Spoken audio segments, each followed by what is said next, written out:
नमस्कार मित्रों। आज हम लोग जो है रसायन विज्ञान के एक महत्वपूर्ण चैप्टर के बारे में अध्ययन करने जा रहे हैं। तो आज हम आप लोगों को जो है जैव अणु के बारे में पढ़ाएंगे।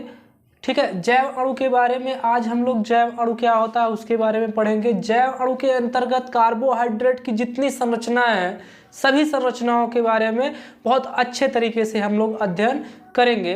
तो आप लोग जो है इस वीडियो को अंत तक देखिए। आपके लिए और आपके बोर्ड एग्जाम के लिए, आने वाले बोर्ड एग्जाम के लिए ये टॉपिक बहुत ही महत्वपूर्ण है। तो आप इस वीडियो को जरूर लास्ट तक देखिए। तो सबसे पहले हम लोग शुरू करते हैं जैव अणु के बारे में। देखिए जैव अणु होता क्या है।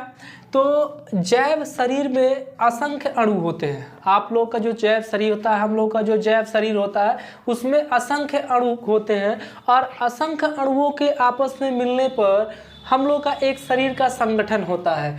तो जैव शरीर असंख्य जटिल अणुओं का समन्वय परिणाम है। इसकी संरचना के आधारभूत अवयव को अर्थात हम लोग के शरीर के जो प्रमुख अणु, जिसे मनुष्य के शरीर की एक कोशिका होती है वैसे ही एक अणु से ही हमारे शरीर का क्या होता है, निर्माण होता है, उसे जैव अणु कहते हैं। जैव अणु हमारे शरीर के महत्वपूर्ण भाग जैसे कार्बोहाइड्रेट हो गया, प्रोटीन हो गया, वसा हो गया, विटामिन हो गया, न्यूक्लिक अम्ल हो गए आदि, ये सभी जैव अणु कहलाते हैं। जैव अणु जैव शरीर असंख्य जटिल अणुओं के समन्वय का एक परिणाम होता है, जिसकी संरचना के आधारभूत अवयव को जैव अणु कहते हैं, जिसमें कार्बोहाइड्रेट, वसा, विटामिन, न्यूक्लिक अम्ल आदि होते हैं। अब रसायन विज्ञान की वह शाखा जिसके अंतर्गत हम जैव अणुओं का अध्ययन करते हैं, रसायन विज्ञान की वह शाखा जिसके अंतर्गत हम जैव अणुओं का अध्ययन करते हैं, जैव रसायन भी कह सकते हैं, या रसायन विज्ञान की वह शाखा जिसके अंतर्गत कोशिका में उपस्थित जैव अणुओं की संरचना, रासायनिक संगठन, आखिर उसकी संरचना कैसी है, वो किन किन चीज़ों से मिलकर बना है, उनमें परिवर्तन कौन कौन से होते हैं, इन सारी चीज़ों का अध्ययन विज्ञान की जिस शाखा में हम करते हैं उसे हम जैव रसायन कहते हैं। तो सबसे पहले देखिए कार्बोहाइड्रेट है, फिर प्रोटीन है, वसा है, विटामिन है, न्यूक्लिक अम्ल है, सभी पार्ट के बारे में हमें बारी बारी से अध्ययन करना है। तो सबसे पहले हम लोग कार्बोहाइड्रेट के बारे में पढ़ेंगे। कार्बोहाइड्रेट क्या होता है, रसायन की भाषा में हम इसे कह सकते हैं कार्बोहाइड्रेट पॉलीहाइड्रिक एल्डिहाइड और कीटोन। पॉली का मतलब होता है बहुत सारे, हाइड्रिक है, एल्डिहाइड है और कीटोन है। जब ये सारी चीज़ें आपस में मिलती हैं तो आपका बनता है कार्बोहाइड्रेट। और इनका सामान्य सूत्र CH2O होता है, अर्थात हाइड्रोजन और ऑक्सीजन का अनुपात सदैव आप 2:1 में पाएंगे। ग्लूकोज हो गया, फ्रक्टोज हो गया, स्टार्च हो गया। ठीक है, अब कार्बोहाइड्रेट का वर्गीकरण हम करेंगे तो कार्बोहाइड्रेट भी दो प्रकार के होते हैं। एक होता है मोनोसैकेराइड और दूसरा होता है ओलिगोसैकेराइड। मोनोसैकेराइड सरलतम कार्बोहाइड्रेट होते हैं, आप कह सकते हैं इसमें कार्बन के अणुओं की संख्या 3 से 9 तक हो सकती है। लेकिन ओलिगोसैकेराइड दो प्रकार के होते हैं, मोनो डाइसैकेराइड और ट्राइसैकेराइड। तो डाइसैकेराइड जो होते हैं उसमें जब वो जलीय विलयन में अपघटित होते हैं तो 2 या 2 से अधिक मोनोसैकेराइड देते हैं। तो मोनोसैकेराइड सरलतम कार्बोहाइड्रेट है जिनका सामान्य सूत्र CnH2nOn होता है, जहां n की संख्या 3 से 9 तक होती है। तो सबसे पहले हम लोग पढ़ेंगे ग्लूकोज के बारे में, ग्लूकोज की चक्रीय संरचना के बारे में, ग्लूकोज की हावर्त संरचना के बारे में, अल्फा डी ग्लूकोज के बारे में, बीटा डी ग्लूकोज के बारे में। देखिए शुरू करते हैं। तो ग्लूकोज की अगर आप साधारण संरचना बनाना चाहते हैं तो आपकी साधारण संरचना C⋅O single bond H, C इधर H और इधर OH और इधर क्या होगा H। थर्ड कार्बन पे आप देखेंगे, थर्ड कार्बन, एक कार्बन, दुई कार्बन, तीसरा कार्बन, तीसरे कार्बन पर इस तरफ H होता है और इस तरफ HO होता है। फिर बाकी सब कुछ सेम होता है। ठीक है, 1 2 3 4 और ये 5। ठीक है, और लास्ट में हो जाएगा आपका CH2OH। तो ये हो गया ग्लूकोज की साधारण संरचना। ठीक, अब चक्रीय संरचना जब हम बनाएंगे ग्लूकोज की चक्रीय संरचना, तो यहाँ पर आप लिख सकते हैं कि third carbon third carbon change, मतलब थर्ड कार्बन पे हाइड्रोजन इस तरफ होता है राइट साइड में और OH लेफ्ट साइड में होता है। तो ये हो गई ग्लूकोज की साधारण संरचना। अब ग्लूकोज की आपको चक्रीय संरचना बनानी है तो देखिए यहाँ पर ये कीटोन समूह है, कीटोन समूह है, हम कह सकते हैं सिंगल C, यहाँ पे R C double bond O, ठीक है। कीटोन का स्ट्रक्चर आपको समझना है। देखिए ये कीटोन होता है R C double bond OH, ये कीटोन है, ठीक, कीटोन समूह है। और उसकी क्रिया किससे होनी है? ROH, एल्कोहल से होनी है। जब एल्कोहल से होनी है तो सबसे पहले ये कीटोन समूह का डबल बॉन्ड टूटेगा, सिंगल बॉन्ड, यहाँ पर O पे माइनस आयन आएगा और जब O पे माइनस आयन आएगा तो यहाँ पे ये H आकर जुड़ जाएगा। तो ये स्ट्रक्चर आगे की आपकी बनेगी R सिंगल बॉन्ड C और यहाँ पर क्या हो जाएगा OH और H, और ये बचा हुआ OR यहाँ पर आकर ऐसे क्या हो जाएगा, जुड़ जाएगा। तो ये कंप्लीट संरचना बन जाएगी किसकी? चक्री। इस तरीके से बनती है। ये कीटोन है और ये एल्कोहल है, ठीक है, और ये आपस में जुड़कर चक्री बना रहे हैं। तो देखिए यहाँ पर ये साधारण संरचना है। अब आगे हम लोग पढ़ेंगे चक्रीय संरचना। चक्रीय संरचना, चक्रीय संरचना में आप ध्यान देंगे कि यहाँ 1 डिग्री कार्बन, 1 डिग्री कार्बन जो है वह 1 2 3 4 5 डिग्री कार्बन से 5 डिग्री कार्बन से जुड़ता है, 5 डिग्री कार्बन से जुड़ करके वो संरचना को बनाता है। तो यहाँ पर देखिए C हो गया। अब देखिए चक्रीय संरचना में आप थोड़ा सा एक चित्र और समझिए।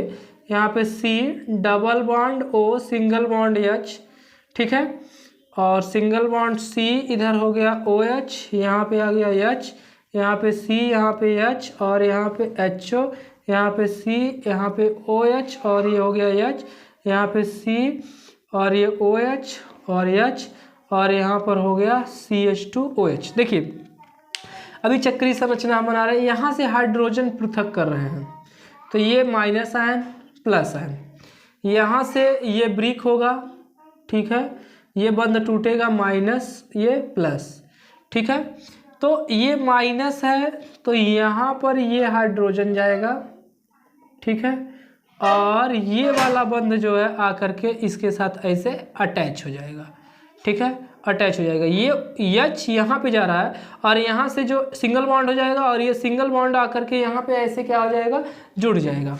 तो जब जुड़ रहा है तो आप देखिए यहाँ पे C है, ठीक, C, ये ऊपर वाला फर्स्ट कार्बन है, ये हाइड्रोजन जा रहा है वहाँ पर जुड़ रहा है तो ये OH इस तरफ हो जा रहा है और ये H इस तरफ हो जा रहा है और कार्बन का एक बंध फ्री हो रहा है। हमने पहले ही बताया कि यहाँ पे डबल बॉन्ड है, जब ये हाइड्रोजन यहाँ पे जाएगा जुड़ेगा तो कार्बन के एक बंध फ्री होंगे, ऊपर वाला फ्री हो गया, ये O था और ये ऑक्सीजन इस H से जुड़ करके H हो गया। बाकी सेम चीज़ें वैसे लिखेंगे OH और ये क्या हो गया H, यहाँ पे CH और ये HO, C यहाँ पर OH हो गया और ये हो गया H, ये C, देखिए यहाँ पे खाली ऑक्सीजन है सिंगल बॉन्ड के साथ और H यहाँ पर ये हो गया CH2OH, ठीक है, CH2 क्या हो गया OH। अब ये ऑक्सीजन सिंगल बॉन्ड इसका, सिंगल बॉन्ड इसका, ये दोनों सिंगल बॉन्ड आकर के आपस में क्या हो जाएंगे, जुड़ जाएंगे। जब ये दोनों सिंगल बॉन्ड आकर के यहाँ पे इस ऑक्सीजन से जुड़ जाएंगे तो ये बन जाएगी संरचना और चक्रीय संरचना। और यहाँ पर ध्यान देने वाली बात यह है कि अगर OH समूह राइट साइड में है तो ये बनेगा आपका अल्फा डी ग्लूकोज, क्या बन जाएगा, अल्फा डी ग्लूकोज। और यही OH अगर लेफ्ट साइड में हो गया, जैसे HO इधर हमने लिख दिया, HO सिंगल बॉन्ड C और ये इधर हो गया H, C OH, H single bond C, इधर हो गया H, ठीक है, ठीक है, C single bond OH, H single bond C, और ये ऑक्सीजन इसके साथ जुड़ता है, बॉन्ड बनाता है, इधर हो गया H, और ये हो गया CH2OH, CH2OH। तो ये बनी हुई संरचना आपकी हो जाएगी बीटा डी ग्लूकोज, ये बन जाएगी बीटा डी ग्लूकोज। ठीक है, तो ये आप स्ट्रक्चर समझ रहे हैं, इसको हम मिटा दे रहे हैं। अब आगे हम लोग पढ़ेंगे हावर्थ संरचना। ठीक है, इसके बाद हम लोग पढ़ेंगे हावर्थ संरचना। हावर्थ संरचना के बारे में अध्ययन करेंगे कि हावर्थ संरचना हावर्थ नामक एक वैज्ञानिक ने दिया था, और ये पायरीन से कह सकते हैं कि प्रेरित होकर के दिया था। तो यहाँ पे ऑक्सीजन है, इस तरीके से हम इसे क्या करेंगे, बना लेंगे। ये स्ट्रक्चर काफ़ी महत्वपूर्ण है, आपको ध्यान देना है। जितनी भी आगे हमको पढ़नी है कार्बोहाइड्रेट के बारे में, सभी कार्बोहाइड्रेट में ये स्ट्रक्चर काफ़ी महत्वपूर्ण होगी। ठीक है, अब देखो ये राइट साइड है, ये राइट है, इस तरफ का ये है राइट, और इस तरफ का ये है लेफ्ट। ठीक है, तो राइट साइड वाला आपको ऊपर लिखना है ना, ऐसा नहीं। राइट साइड ये देखो, इस तरफ से आप जाओगे तो ये लेफ्ट है, ये राइट है, तो इस तरफ वाला जो आपको है ऊपर लिखना है, तो आपका हो जाएगा H, यहाँ पे OH। ठीक है, ये H इधर, इस साइड वाले जितने हैं लेफ्ट वाले सब ऊपर लिखे जाएंगे, इस साइड वाले सब नीचे, तो H हो गया, यहाँ OH। ठीक, फिर आप क्या लिखोगे, यहाँ पे H, यहाँ पे OH। ठीक है, फिर थर्ड वाले में आप आइए, देखो फर्स्ट सेकंड थर्ड में यहाँ पे OH ऊपर है, और ये कितना आ जाएगा H। ठीक है, फिर देखो यहाँ पर H ऊपर है, और ये OH, और लास्ट में आपका जो है यहाँ पर है CH2OH और H। ये बन गया आपका अल्फा डी ग्लूकोज। क्या बन गया, अल्फा डी ग्लूकोज। ठीक है, बीटा डी ग्लूकोज बनाना है तो ये OH ऊपर चला आएगा, H नीचे, बाकी सेम स्ट्रक्चर हो जाएगा आपका। ठीक है, सेम संरचना हो जाएगी, सेम संरचना हो गई, और CH2OH और यहाँ पे H, ये बन गया आपका बीटा डी ग्लूकोज। ठीक है, तो ये ग्लूकोज की कंप्लीट संरचना हो गई, साधारण संरचना, चक्रीय संरचना और उसकी हावर्थ संरचना। तो पहले आप यहाँ तक नोट करिए, आगे हम लोग गैलेक्टोज के बारे में पढ़ेंगे, फ्रक्टोज के बारे में पढ़ेंगे, तो आप पहले यहाँ तक नोट कर लीजिए। तो चलिए स्टार्ट करते हैं, फिर आगे देखिए गैलेक्टोज, और इसके बाद हम लोग किसके बारे में पढ़ेंगे, फ्रक्टोज। तो दोनों, ये दोनों के फार्मूले, ग्लूकोज इसके पहले आपने पढ़ा है, फिर गैलेक्टोज है, फिर फ्रक्टोज है, तीनों के फार्मूले एक जैसे हैं, पर चेंजिंग्स क्या होती है आप देखिए कि ग्लूकोज में थर्ड डिग्री कार्बन जो होता है, थर्ड डिग्री कार्बन पर OH होता है, यहाँ थर्ड डिग्री पे, देखिए थर्ड डिग्री पे, लेकिन यहाँ थर्ड और फोर्थ दोनों हैं, यहाँ थर्ड भी है और फोर्थ डिग्री पर आपको क्या देखने को मिलेगा, चेंज है। और यहाँ पर कीटोन समूह जो है, कीटोन आपको मिलेगा 2 डिग्री कार्बन पर, 2 डिग्री कार्बन पर आपको क्या मिल रहा है, कीटोन मिल रहा है। तो ये इसमें क्या होती है, इन दोनों में चेंजिंग्स देखने को मिलती है। तो अब अगर आप इसकी क्या करते हैं, चक्रीय संरचना बनाते हैं, तो ग्लूकोज की अगर आपको चक्रीय संरचना समझ में आए तो गैलेक्टोज एकदम सेम इजी है, आप आसानी से गैलेक्टोज की संरचना बना सकते हैं। फर्स्ट कार्बन जो है वो कौन से कार्बन से, 5 degree carbon, first carbon 5 degree carbon से चैन द्वारा जुड़ेगा। तो यहाँ पर चलिए हम इसे क्या कर देते हैं, जोड़ देते हैं चक्रीय संरचना में। देखिए यहाँ पर आप क्या करिए, OH जैसे आपका था, हमने OH को क्या कर दिया, इधर कर दिया, सिंगल बॉन्ड C। देखिए यहाँ से ये O था और इसमें से ये H क्रिया किया, तो ये हो गया OH, और ये वाला हाइड्रोजन इस तरफ हमने कर दिया। ठीक है, सिंगल बॉन्ड C, और ये OH ऐसे है, H ऐसे है, सिंगल बॉन्ड C, H ऐसे है, और HO आपका ऐसे है, सिंगल बॉन्ड ये हो गया H और ये हो गया HO सिंगल बॉन्ड C। यहाँ पर ऑक्सीजन, देखिए यहाँ पे ये हाइड्रोजन यहाँ गया तो ऑक्सीजन बचेगा और ये ऑक्सीजन जो है इससे बंध द्वारा जुड़ जाएगा और ये हाइड्रोजन हो गया और यहाँ पर हो गया CH2OH। तो ये जो स्ट्रक्चर बनी है इसे बोलते हैं अल्फा डी ग्लैक्टोज।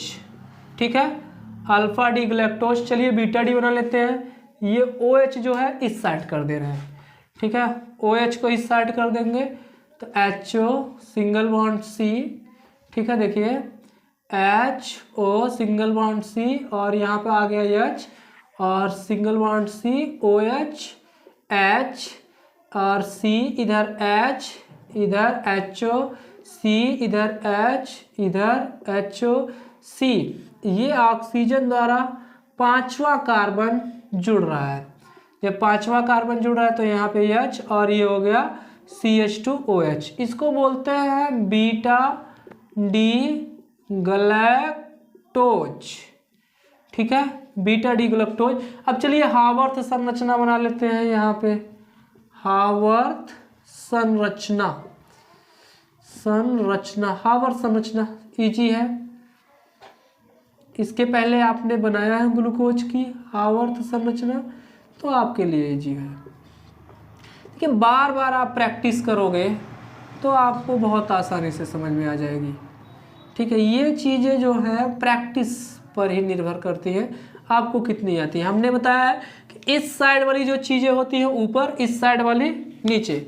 तो इस साइड क्या है, H है, H ऊपर हो गया, OH नीचे, H ऊपर, OH नीचे, OH ऊपर, H नीचे, OH ऊपर, H नीचे और लास्ट में CH2OH और नीचे H। ये आपका स्ट्रक्चर बन गया अल्फा डी ग्लैक्टोज। ठीक है, अल्फा डी ग्लैक्टोज हो गया। यहाँ पे ये OH ऊपर कर दीजिए, ये OH ही कर रहा है, ये OH ऊपर हो गया, H नीचे, H OH OH H OH H और ये हो गया CH2OH और ये H। ये बन गया beta D galactose, sorry galactose. ठीक है, बीटा डी ग्लैक्टोज। अब चलिए इसका स्ट्रक्चर बना लेते हैं। देखिए ये कीटोन समूह 5 डिग्री से जुड़ेगा, बाकी सब कुछ ऐसे ही है। आप इसको इस तरफ कर लीजिए। ठीक है, इस तरफ कर ले रहे हैं आप। ये चीज़ बस दिमाग में रखिए कि ये वाला बॉन्ड जो है हम इसको इस तरफ शिफ्ट कर रहे हैं, तो इस तरफ शिफ्ट कर रहे हैं तो CH2OH हो गया। ठीक, अब ये किस CH2OH, अब इसको जोड़ना है तो इस कार्बन से जोड़ना है ना, तो आप लिखिए HOCHOH2C ऐसे लिख दे रहे हैं। ठीक, अब इससे सिंगल बॉन्ड, ठीक है सिंगल बॉन्ड और यहाँ पे हो गया C। ठीक है, बात समझिए, सिंगल बॉन्ड C हो गया ना, तो यही कार्बन है, सिंगल बॉन्ड है ना, फिर C ये कार्बन है और डबल बॉन्ड के साथ इस तरीके से ये जुड़ा हुआ था। थोड़ा सा आप दिमाग लगाइएगा, थोड़ा आप ध्यान से समझने का प्रयास कीजिएगा। सुनिए, इस बॉन्ड को हम इस तरफ घुमा रहे हैं, ये वाली स्ट्रक्चर आ रही है यहाँ पे, तो हमने उल्टा लिख दिया है थोड़ा, HO फिर H2C, उसके साथ ये जुड़ा हुआ है, डबल बॉन्ड ये है और उसके नीचे जो है आप देख रहे हैं, इसके नीचे ये है सिंगल बॉन्ड C, ये है H, यहाँ पे है HO सिंगल बॉन्ड C, यहाँ पे OH है और ये H सिंगल बॉन्ड C, ये OH है और ये H और लास्ट में आपको मिलेगा CH2OH। अब देखिए फर्स्ट कार्बन है ये और ये सेकंड कार्बन और ये थर्ड फोर्थ फिफ्थ में क्रिया करेगा, तो ये हाइड्रोजन इसके पास जाएगा तो ये डबल बॉन्ड टूट करके कितना हो जाएगा, सिंगल। तो ये हो गया आपका OH और एक बंध फ्री हुआ, जो बंध फ्री हुआ वो इस यहाँ पर बचे हुए ऑक्सीजन के साथ जुड़ गया और जुड़ने के बाद बनाया अल्फा डी फ्रक्टोज। ठीक है, अल्फा डी फ्रक्टोज। चलिए ये OH इधर कर लीजिए, H इधर कर लीजिए, बीटा डी हो जाएगा। ठीक है, तो ये हो गया HO और C, और यहाँ हो गया CH2OH, और ये हो गया H, ये हो गया HO, ये हो गया OH, ये हो गया HC, और ये इसके साथ ऑक्सीजन द्वारा अटैच हो गया। ठीक है, बहुत ईजी है। और ये हो गया CH2OH और यहाँ पे H, ये बन गया बीटा डी फ्रक्टोस। ये बन गया आपका बीटा डी फ्रक्टोस। चलिए हावर संरचना बनाते हैं। यहाँ पे देखिए आपको 5 कार्बन नहीं बनाना पड़ेगा, 4 ही बनाइए, काम चला लीजिए। 1 2 3 4, और यहाँ पर 1 2, बस 4 में ही काम चल जाएगा आपका। ठीक है, हमने बताया इस साइड वाला ऊपर, ये साइड वाला नीचे। तो यहाँ पर क्या है CH2OH, और यहाँ पे है OH, यहाँ पे है OH, और यहाँ पे है H, यहाँ पे है H, और इधर है OH, यहाँ पे है ऊपर लाएगा। ठीक है, ये ऊपर जाएगा CH2OH, और ये हो गया H। ठीक है, ये CH2OH आपका ऊपर रहेगा। तो ये बन गया आपका alpha D fructose, alpha D fructose. ठीक है, अल्फा डी फ्रक्टोस। ठीक है, और ये OH ऊपर, CH2OH नीचे, OH ऊपर, H नीचे, H ऊपर, OH नीचे, और यहाँ पर हो गया CH2OH, और ये हो गया H। ये बन गया आपका बीटा डी फ्रक्टोस। ठीक है, बीटा डी फ्रक्टोस। तो आपको लैक्टोज और फ्रक्टोज के बारे में समझ में आया। इसके बाद ये मोनोसैकेराइड थे। ठीक है, इसके बाद हम लोग ओलिगोसैकेराइड के बारे में पढ़ेंगे। ओलिगोसैकेराइड ऐसे कार्बनिक यौगिक होते हैं जो जल अपघटन के बाद, ओलिगोसैकेराइड ऐसे कार्बोहाइड्रेट होते हैं जो जल अपघटन के बाद 3 से 10 मोनोसैकेराइड देने की क्षमता रखते हैं। 3 से 10 इस टाइप की स्ट्रक्चर बना सकते हैं, 3 से 10 मोनोसैकेराइड दे सकते हैं, तो उसे हम लोग ओलिगोसैकेराइड कहते हैं। जिसमें हम डाइसैकेराइड के बारे में पढ़ेंगे, सुक्रियोज के बारे में पढ़ेंगे, माल्टोज के बारे में पढ़ेंगे, लैक्टोज के बारे में पढ़ेंगे। तो सबसे पहले आप इसे नोट करिए, बने रहिए, आगे की तरफ हम चलते हैं, पहले नोट करिए।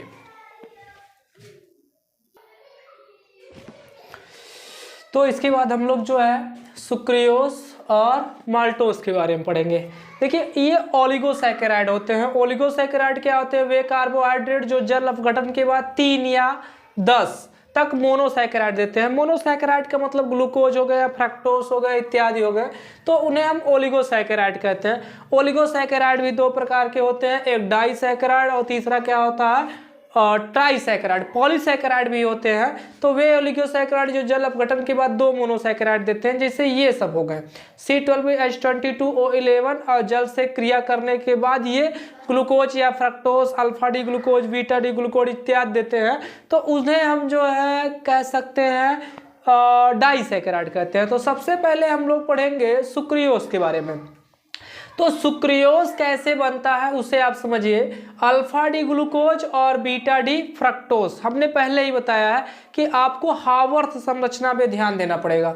हावर्थ संरचना ये होती है कि अल्फा डी ग्लूकोज और बीटा डी फ्रक्टोज, बार बार प्रैक्टिस करेंगे आप तो आपको अच्छे से समझ में आएगा। ये दोनों जब आपस में जुड़ते हैं तो बनता है सुक्रियोज। अब इसमें आपको ध्यान में ये रखना है कि यहाँ का कितना है 1 डिग्री कार्बन, और यहाँ का जो है 1 डिग्री कार्बन, और यहाँ का दोनों 1 डिग्री कार्बन आपस में जुड़ते हैं। ठीक है, एक चीज ध्यान में रखिएगा, अल्फा डी ग्लूकोज और फ्रक्टोज का 1 डिग्री कार्बन यहाँ से ये हाइड्रोजन, ठीक है, ऊपर से यहाँ पे क्या कर सकते हैं, यहाँ से आप OH ले लीजिए, ठीक है, ये OH, और यहाँ से ये H, OH और ये H मिलकर बना लेंगे आपका क्या H2, ठीक है, और ये ऑक्सीजन इस ऑक्सीजन द्वारा एकल बंध से जुड़ जाएगा। बाकी सेम स्ट्रक्चर वही रहेगी, ऊपर यहाँ H है और यहाँ आपका CH2OH है, ठीक है। यहाँ OH है और ये H है, ये H है, यहाँ OH है और यहाँ पर CH2OH है, ये H है, ठीक है। यहाँ पे आप देखिए H है, OH है, OH हो गया, H हो गया, H हो गया, OH हो गया और यहाँ पर CH2OH हो गया और ये H हो गया, ठीक है। तो ये बनी हुई कंप्लीट जो संरचना है इसको हम लोग बोलेंगे क्या, सुक्रियोस, ठीक है, सुक्रियोस। अब देखिए माल्टोस में, माल्टोस बनाना है तो अल्फा डी ग्लूकोज और beta D fructose, alpha D glucose, alpha D glucose, दोनों चीज़ें अल्फा डी ही होनी है, अल्फा डी ग्लूकोज और alpha D glucose. 1 degree, 2 degree, 3 degree, 4 degree carbon. 1 degree carbon जो है वह जुड़ रहा है किससे, 4 डिग्री कार्बन से। आपको ध्यान देना है कि यहाँ का ये जो हाइड्रोजन है ये OH के साथ ऐसे जुड़ रहा है, तो यहाँ बच रहा है ऑक्सीजन, ये ऑक्सीजन इस बॉन्ड द्वारा जुड़ गया, इधर है आपका H और इधर है H, ठीक है। ये आपका है CH2OH और ये हो गया H, ये हो गया H, OH, H, OH, OH, H, ठीक है। और ये हो गया H, OH, OH, H, H, OH, same उतारते चले जाइए आप, CH2OH और ये हो गया H और ये बनी हुई संरचना हो जाएगी माल्टोस, ठीक है, माल्टोस हो गई, ठीक है। तो ग्लूकोज और माल्टोस में हमने पहले ही बताया आपको हावर्थ संरचना का अच्छे से ज्ञान होना चाहिए। हावर्थ संरचना मालूम रहेगी तो आप सारी चीज़ें आगे आसानी से कर सकते हैं। तो इसके बाद सुक्रियोस हो गया, माल्टोस हो गया, इसके बाद हम लोग लैक्टोस के बारे में पढ़ेंगे। तो सबसे पहले आप इतना नोट करिए, तो लैक्टोस के बारे में अध्ययन करते हैं। तो लैक्टोज के बारे में हम लोग अध्ययन करेंगे। तो लैक्टोज कैसे बनता है उसके बारे में आप समझिए। जब बीटा डी ग्लूकोज और बीटा डी गलैक्टोज, देखिए बीटा डी ग्लूकोज है और ये बीटा डी गलैक्टोज है, बीटा डी ग्लूकोज और गलैक्टोज जब आपस में मिलते हैं तो लैक्टोज बनता है, ठीक है। तो यहाँ पर देखिए, यहाँ पर जो रिएक्शन होता है वह कौन सा, first carbon, first degree carbon two कौन सा कार्बन, 4 डिग्री, ठीक है, 4 डिग्री कार्बन पे रिएक्शन होता है, ग्लाइकोसिडिक बॉन्ड। इस जो यहाँ पे जो बंध बनता है वो आप थोड़ा सा ध्यान में रखेंगे, इसको हम लोग बोलते हैं glycosidic bond, alpha glycosidic bond, ठीक है। तो यहाँ का ये हो गया OH और यहाँ के ये हो गए H, इनसे ये रिएक्शन कर लेगा। तो यहाँ पे डायरेक्ट आप ऐसे बना सकते हैं, ठीक है, ये ऑक्सीजन ऐसे बन जाएगा और ये निकल करके क्या हो जाएगा, H2O। यहाँ पर भी देखो OH और H निकला है तो हो गया है H2O, ठीक है। बाकी सेम स्ट्रक्चर, यहाँ ऊपर H है तो H, ठीक है, H और यहाँ पर CH2OH, H, OH, H, H, OH, OH, H, ठीक है। यहाँ H, H, OH, OH, H, OH, H और CH2OH और ये हो गया H, ठीक है। ये आपकी जो कंप्लीट संरचना हुई वो आपकी हो गई लैक्टोस, ठीक है, लैक्टोस हो गई।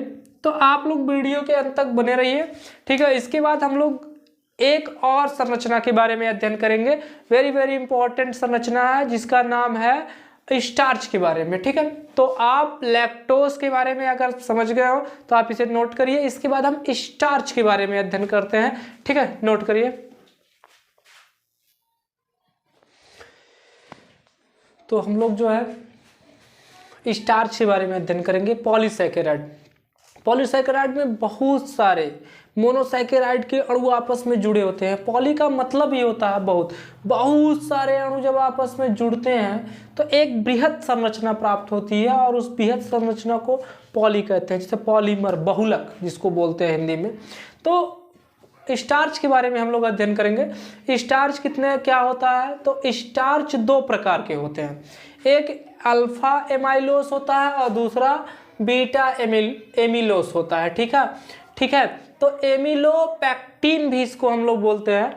तो अल्फा एमाइलोस, इसमें स्टार्च की मात्रा 15 से 20% होती है और ये जल में घुलनशील होता है और ये अल्फा डी ग्लूकोज की एक सीधी रेखा द्वारा जुड़ता है। तो ये भी अल्फा डी ग्लूकोज, ये भी अल्फा डी ग्लूकोज, ये भी अल्फा डी ग्लूकोज। तो अल्फा डी ग्लूकोज में यहाँ से आप एक हाइड्रोजन निकाल दीजिए तो ये ऑक्सीजन का बॉन्ड आगे फ्री हो गया, जाएगा इधर उधर अपना जुड़ेगा। ठीक है, यहाँ से OH और ये H निकल गया तो ये O आपस में जुड़ गए, यहाँ से ऑक्सीजन भी निकल गया तो ये हो गया, और प्लस ऐसे यहाँ से भी आपके जो है यहाँ से O ऐसे ही रहेगा और ये हाइड्रोजन के अणु निकल जाएंगे। तो ऐसे संरचना आगे जुड़ती चली जाएंगी और NH2O के अणु आपको क्या हो जाएंगे, प्राप्त हो जाएंगे। तो ये जुड़ी हुई संरचना जो है वह अल्फा एमाइलोस है। ठीक है, अल्फा एमाइलोस है। अब एमिलोपेक्टिन या बीटा एमिलोस, इसमें स्टार्च की मात्रा 80 से 85% होती है। ये ठंडे जल में अविलेय होता है परंतु गर्म जल में आंशिक विलेय होता है। ये अल्फा डी ग्लूकोज की इकाई द्वारा जुड़ता है। दो इकाइयाँ एक के ऊपर एक, एक के ऊपर एक, एक के ऊपर एक, इस प्रकार से जुड़ती चली जाती है। तो सबसे पहले यहाँ से ऑक्सीजन जो है इस प्रकार से ऐसे आगे जुड़ने के लिए स्वतंत्र है। ठीक है, यहाँ पर ये CH2 जो है, यहाँ से ऑक्सीजन निकला और यहाँ से ऑक्सीजन, ये ऑक्सीजन इस CH2 से क्या हो गया, जुड़ गया और यहाँ से आपको NH2O अणु मिले। ठीक है, और ये आपस में ऑक्सीजन, ये दोनों ऑक्सीजन OH और OH में जुड़ जाएंगे। फिर यहाँ से H2O निकला, फिर ये जो ऑक्सीजन है यहाँ पर फिर ऐसे आगे जुड़ने के लिए क्या रहता है, स्वतंत्र रहता है। तो ये बन गया आपका बीटा एमिलोस। ठीक है, तो यहीं पे संरचनाएं आपकी कंप्लीट समाप्त होती है। इसके बाद आप लोग कल जो है इसके नेक्स्ट वाले वीडियो में हम लोग जो है प्रोटीन, वसा, विटामिन, न्यूक्लिक अम्ल, हो सकता है तो सारी चीज़ों को कम से कम समय में अरेंज कर देंगे। ठीक है, तो आज के लिए इतना ही। अगर आपको ये वीडियो अच्छा लगता हो तो लाइक कीजिए, कमेंट कीजिए, सभी दोस्तों में शेयर करिए, ज़्यादा से ज़्यादा सपोर्ट करो यार, सपोर्ट करो।